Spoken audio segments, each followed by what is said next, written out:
जितनी भी उम्मीदें थी हमारे बाजारों में अब ट्रेंड कंटिन्यू हो सकता है, या जो मेरा व्यू है बाजारों को लेकर हमारा टॉप लग गया है वो गलत हो सकता है।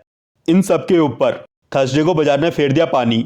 और जब लास्ट वीडियो आई थी तब 15 मिनट के टाइम फ्रेम में हमने 61% का लेवल डिस्कस किया था और ये बात करी थी ये लेवल टच नहीं होना चाहिए, जिसके नीचे अभी बाजार काम कर रहा है।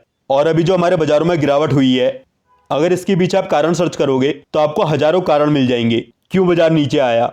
और वैसे तो सब फैक्ट की कमेंट्री की बात कर रहे हैं, लेकिन आपसे मैं ये बोलूंगा थोड़ा सा अपना दिमाग भी लगाना, क्योंकि जब जीडीपी के नंबर आए थे तब भी बाजार गिर सकता था लेकिन नहीं गिरा।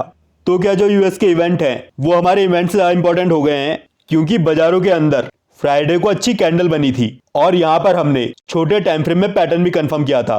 अब यहाँ पर कुछ तो मजबूरी बाजारों की भी रही होगी, वरना ऐसी बेवफाई तो नहीं करता।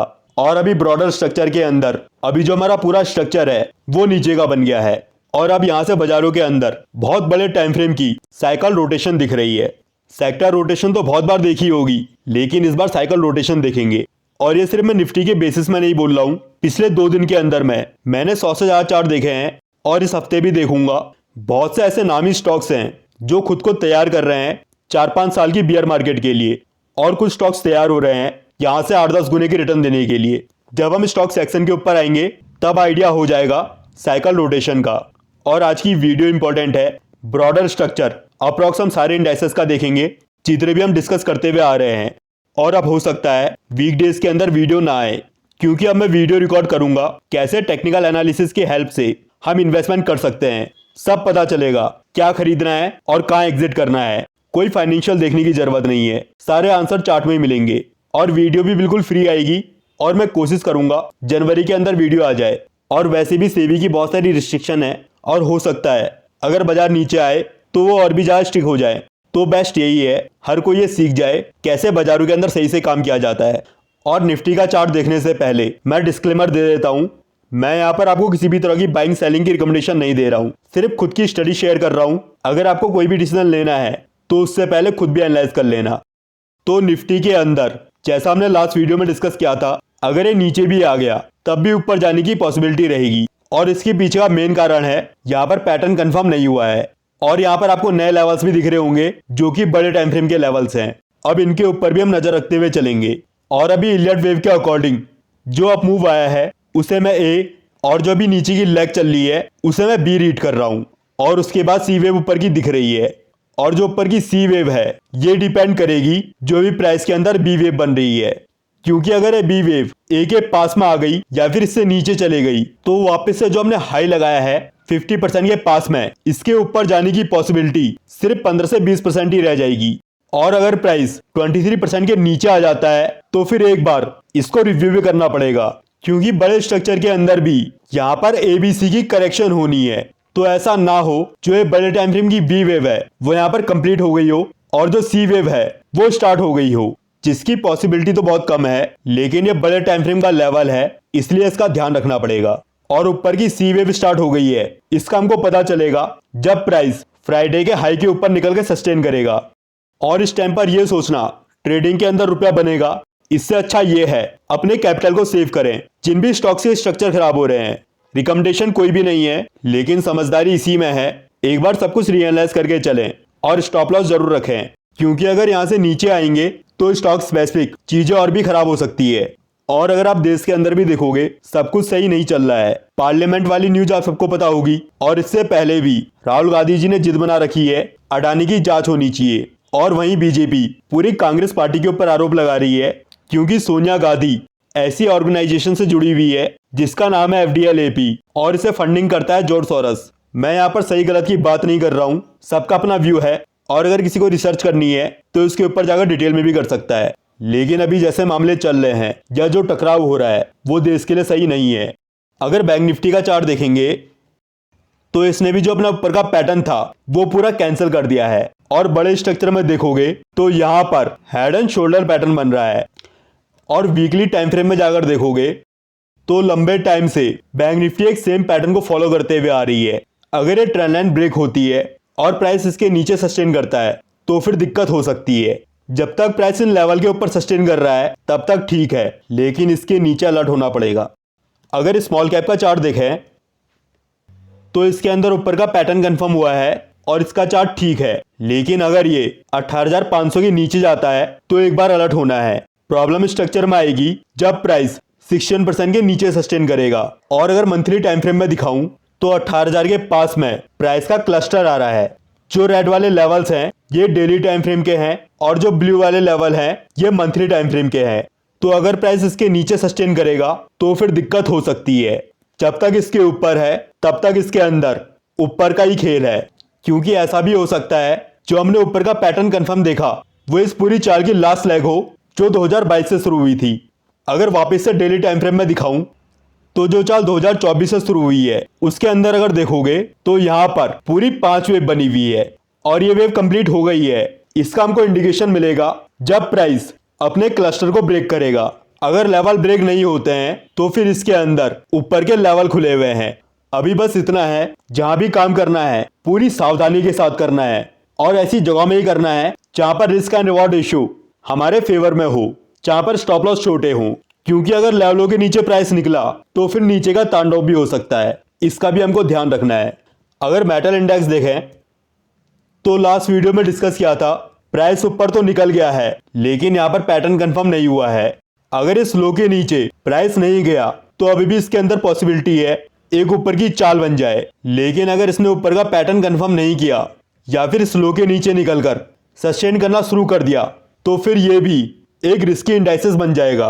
क्योंकि यहाँ पर अगर इलियट वेव के अकॉर्डिंग देखेंगे तो यहाँ पर ABC का एक स्ट्रक्चर पूरा कंप्लीट हुआ है और यहाँ पर स्ट्रक्चर कंप्लीट हो गया है तो फिर प्राइस को निकल जाना चाहिए, जैसा आपने 100% में भी बात करी थी। और अगर प्राइस यहाँ से नहीं निकल रहा है तो फिर ये पूरा जो स्ट्रक्चर है फिर ये बड़े टाइम फ्रेम का W बनेगा और फिर यहाँ पर X वेव बनेगी और उसके बाद प्राइस Y वेव में नीचे आएगा। अभी जो मैंने डिस्कस किया वो बहुत से लोगों के लिए कॉम्प्लेक्स हो सकता है समझना, लेकिन जब हम इलियट वेव को सीखेंगे तब ये पूरी स्टडी आपको ही बहुत अच्छे से समझ में आएगी। अभी बस इतना है, हम लेवल्स का ध्यान रखें। और वैसे बड़े टाइम फ्रेम के अंदर मेटल इंडेक्स का चार्ट बहुत अच्छा है। अगर ये नीचे आएगा तो बड़े टाइम फ्रेम के अंदर इसमें बाइंग अपॉर्चुनिटी बनेगी, जहां पर वापस से रुपये को 4-5 गुना या 8-10 गुना करने का मौका बनेगा।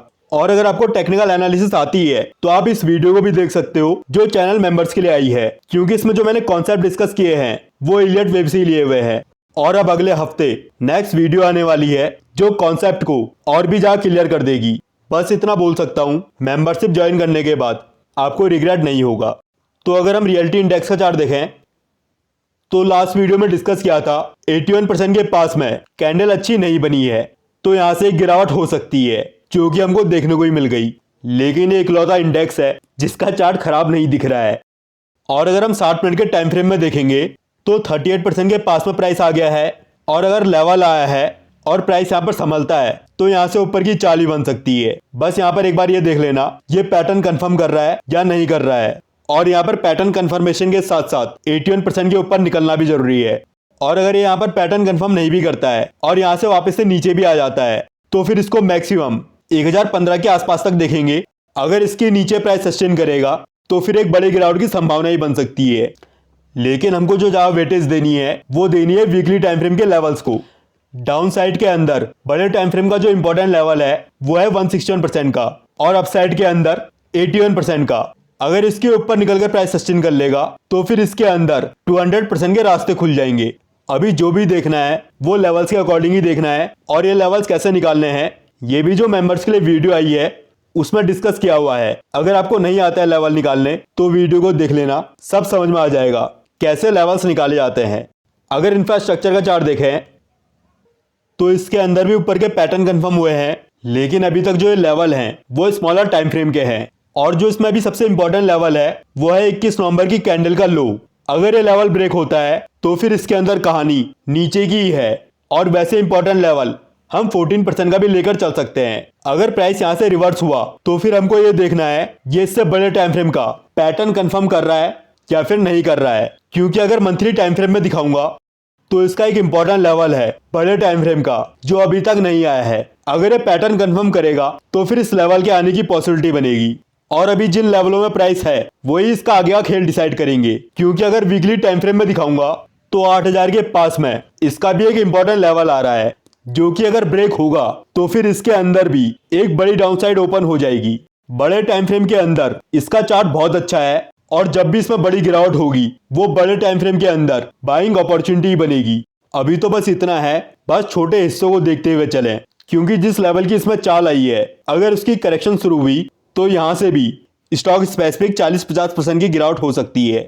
अगर एफएमसीजी का चार्ट देखेंगे तो वैसे इसके अंदर कंपैरेटिवली गिरावट कम हुई है और ऐसा नहीं है, इसका स्ट्रक्चर बहुत अच्छा है इसलिए इसमें गिरावट कम हुई। बस यहाँ पर यह है, यहाँ पर प्राइस ने नीचे का एक पैटर्न कंप्लीट किया है और अगर प्राइस यहाँ से वापस से ऊपर जाता है तो फिर यही हाई इसके लिए इंपॉर्टेंट रेजिस्टेंस बनेगा और अगर प्राइस इसके नीचे निकल गया तो फिर इस हाई के ब्रेक होने की पॉसिबिलिटी मात्र 15 से 20% ही रह जाएगी। और अगर वीकली टाइम फ्रेम में देखेंगे तो अभी प्राइस 23% के नीचे है।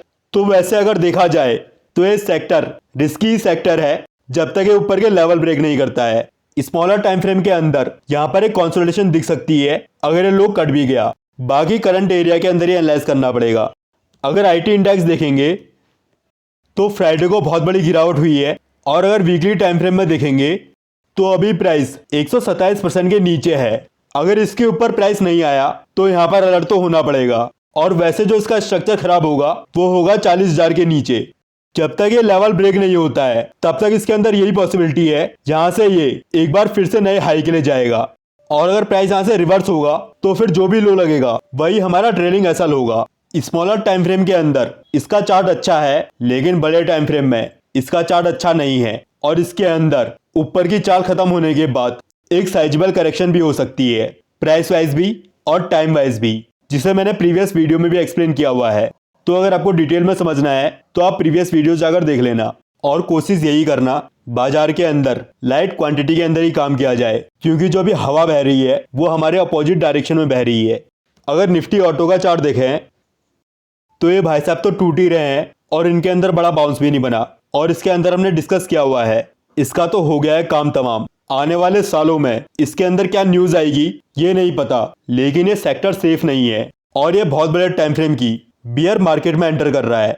अगर हम वीकली टाइम फ्रेम में देखेंगे तो वैसे तो इसमें 21,000 के पास में सपोर्ट आ रहा है, तो यहाँ पर पॉसिबिलिटी है इस लेवल के पास में या इसके ऊपर एक बार ये सपोर्ट ले ले और यहाँ पर कंसोलिडेशन कर ले, लेकिन लॉन्ग टर्म के लिए ये चार्ट अभी ठीक नहीं लग रहा है। तो इंडाइसेस तो हमने लगभग सारे ही देख लिए हैं, अब स्टॉक से चार्ट को देखना शुरू करते हैं और स्टार्ट करते हैं टाटा मोटर्स से। अगर इसके अंदर देखोगे तो प्राइस ने 111% का लेवल ही ब्रेक कर दिया और इसे मैंने दो बार एनालाइज किया हुआ है। एक बार 920 के पास में जहां हमने डिस्कस किया था अगर यहां से प्राइस नीचे आया तो इसके बड़े टाइम फ्रेम का टॉप भी लग सकता है, और दूसरी बार जब इसका रिजल्ट आया था तब इसे डिस्कस किया था और वहां पर लोगों ने बहुत गाली भी दी थी, क्योंकि अगर किसी स्टॉक के बारे में नेगेटिव बोलता हूं तो फिर लोग चिढ़ जाते हैं। लेकिन मैं भी मजबूर हूं, मैं सिर्फ वही डिस्कस करूंगा जो मुझको चार्ट में दिख रहा है और चार्ट के अकॉर्डिंग इसका काम हो रहा है तमाम। बाउंस इसके अंदर बन सकता है लेकिन जो 830 की जोन है वही इसके लिए क्रूशियल रेजिस्टेंस का काम करेगी। और अगर इसको डिटेल में समझना है तो इसके ऊपर वीडियो आई हुई है, उसे जाकर देख लेना।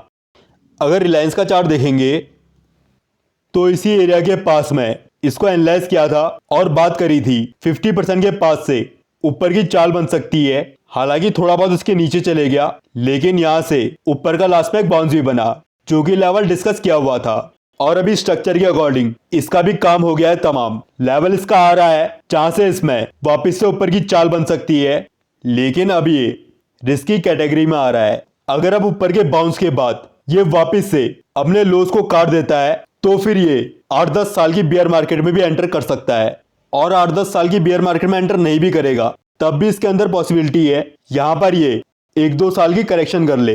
बाकी क्लैरिटी तो टाइम के साथ ही आएगी, लेकिन फिलहाल अब ये स्टॉक बड़े टाइम फ्रेम के अंदर ठीक नहीं लग रहे हैं। अगर बलरामपुर चीनी का चार्ट देखें तो अभी इसमें जो लो मार्क हुए हैं वो इंपॉर्टेंट है या फिर 100% का लेवल ही बोल सकते हैं। अगर ये लेवल ब्रेक नहीं होते हैं तो फिर इसके अंदर यहां से भी ऊपर की एक बड़ी चाल दिख सकती है। पैटर्न कंफर्मेशन हमको देखनी होगी, लेकिन प्राइस अगर इसके नीचे आया तो फिर एक बड़े साइज के करेक्शन भी कर सकता है। जो अभी इसका करंट एरिया है वही इसका आगे का खेल डिसाइड करेगा।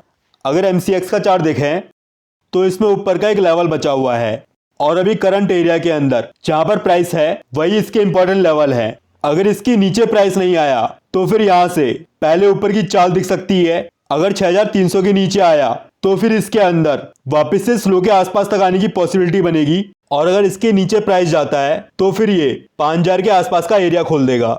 लेकिन जब तक प्राइस 5000 के ऊपर रहेगा तब तक इसके अंदर 7600 तक जाने की संभावनाएं रहेंगी। कोई भी इसमें बड़ी गिरावट होगी तो वो होगी 5000 के नीचे। तो वैसे भी शॉर्ट टर्म के अंदर जिस एरिया में प्राइस है वही इसका इंपॉर्टेंट है। अगर भारतीय एयरटेल का चार्ट देखेंगे तो जिस एरिया में प्राइस है वही इसकी भी इंपॉर्टेंट है। अगर ये लेवल संभल रहे हैं तो फिर ये यहाँ से एक बार हाई के आसपास तक जा सकता है। और अगर यहाँ पर पैटर्न कंफर्म करेगा तो इससे ऊपर भी जा सकता है। लेकिन अगर प्राइस इन लेवल्स को ब्रेक कर देता है तो फिर इसका भी काम तमाम हो जाएगा। लोअर लेवल्स में इसके सपोर्ट बन सकते हैं 1450 के आसपास, लेकिन फिर इसकी पॉसिबिलिटी बहुत कम हो जाएगी। फिर ये वापस से इन हाइस को ब्रेक करेगा। बाकी करंट टाइम में एनालाइज करना पड़ेगा, लेकिन अगर लेवल ब्रेक हो रहे हैं तो फिर ये सेफ नहीं है। नैरोलैक ये बहुत बड़े टाइम फ्रेम की बॉटमिंग आउट की प्रोसेस में है, जहां से इसके अंदर 4-5 गुना या फिर 8-10 गुने की रिटर्न बन सकते हैं। 255 के नीचे अगर प्राइस आता है तो फिर इसके अंदर मैं एक बाइंग अपॉर्चुनिटी देखूंगा 176 से लेकर 200 की जोन में। 176 के नीचे प्राइस जाएगा जिसकी पॉसिबिलिटी कम है, तभी इसका स्ट्रक्चर खराब होगा, वरना ये पूरी मौज करा देगा। मुझे ये नहीं पता है आने वाले सालों में इसके अंदर क्या न्यूज आने वाली है, लेकिन स्ट्रक्चर देख के लग रहा है ये आने वाले सालों में कमाल धमाल और मालामाल कर सकता है। इसलिए इसके ऊपर मैं बराबर नजर रखूंगा और लोअर लेवल्स में आएगा तो इसको एनालाइज भी करूंगा। डी मार्ट 100 या 138% के लेवल में अगर प्राइस आता है तो इसके अंदर मैं बराबर नजर रखूंगा, क्योंकि फिर ये भी यहाँ से मल्टी बैगर रिटर्न दे सकता है। और अगर 138% के पास में देखोगे तो मंथली का 38% का लेवल भी आ रहा है। और वैसे तो भी जहां पर प्राइस है वहां भी इसका सपोर्ट है। अगर इसके नीचे आएगा तभी डेली का 100% और 138% का लेवल खुलेगा।